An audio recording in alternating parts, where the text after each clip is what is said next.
As dawn broke on June 2nd, 1953, Coronation Day, so too did news a British team had conquered Mount Everest.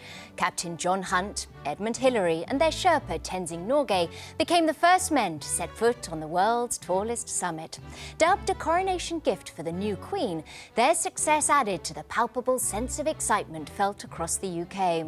Following the 15-year reign of her father, King George VI, and the significantly shorter 325-day reign of her uncle, King Edward VIII, Queen Elizabeth II was crowned the nation's 40th monarch and only the 6th Queen since William the Conqueror took the throne over 1,000 years earlier.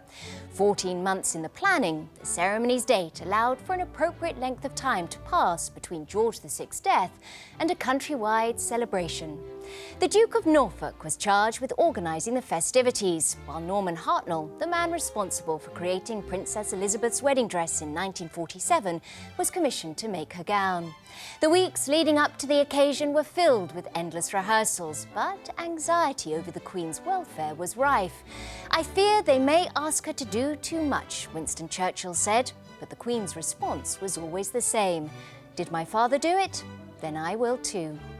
At Buckingham Palace, the ivory and gold ballroom was transformed into a replica of Westminster Abbey's theatre area. Sheets were pinned to the Queen's shoulders to mimic her 20-foot train, and she donned the imperial state crown in order to become accustomed to its weight and feel.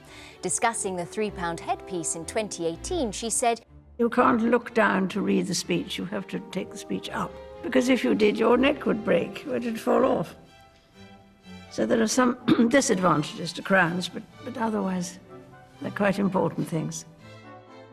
In spite of the pouring rain, 500,000 spectators spent Coronation Eve camped along the processional route.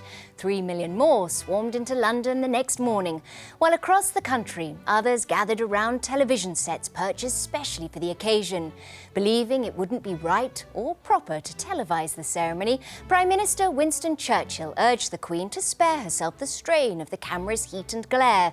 But unconcerned by his protestations and mindful the nation had a right to participate, she went against his advice.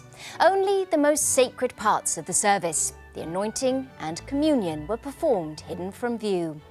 The first event of its size to be broadcast on international television, an estimated 27 million Britons tuned in to watch. At 6 a.m, Westminster Abbey, the site of every coronation since 1066, opened its doors to some 8,000 guests. 2 hours later, the procession of foreign royalty, heads of state and dignitaries began, and at 10:26 a.m, the Queen and Prince Philip left Buckingham Palace in the gold state coach. Commissioned in 1760, the enclosed 8-horse-drawn carriage has been used for every coronation since the reign of George IV. Asked about her fairy tale-like ride in 2018, the Queen said, "It was horrible and not very comfortable." Queen Victoria previously complained of the cabin's distressing oscillation, while George VI said his journey to the Abbey was one of the most uncomfortable rides I have ever had in my life.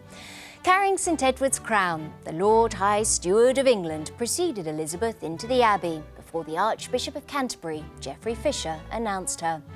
Once the oath was administered and communion conducted, the maids of honour removed her scarlet robes, gloves and jewels and helped her don a simple white linen dress for her consecration. As she took her seat in St Edward's chair made in 1300 for Edward I, the choir sang Zadok the Priest, composed by Handel for the coronation of George III. Under a silk canopy held in place by 4 Knights of the Garter, Fisher anointed Elizabeth with oil made from the same base as that used for her father's coronation 16 years earlier.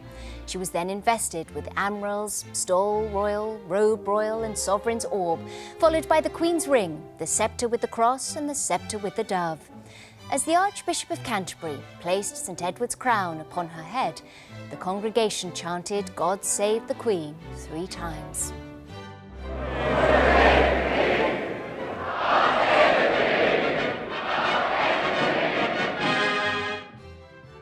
Few could have imagined the then 27-year-old Queen living to become Britain's longest reigning monarch. The first to celebrate a diamond wedding anniversary, she was also the first to mark a platinum jubilee. It remains to be seen how the British public will respond to the coronation of King Charles III.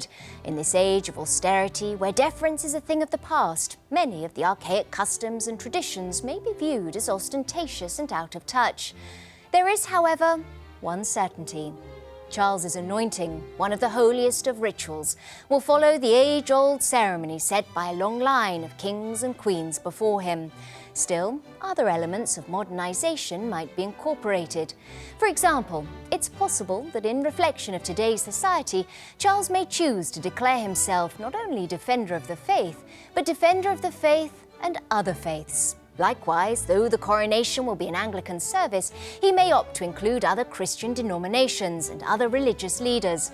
After all, the monarchy's ability to adapt and evolve is one of the key reasons it continues to exist. Prince Charles was present for his mother's crowning in 1953. Aged only 4, he viewed the 3-hour spectacle from his seat between his grandmother and aunt in the royal box.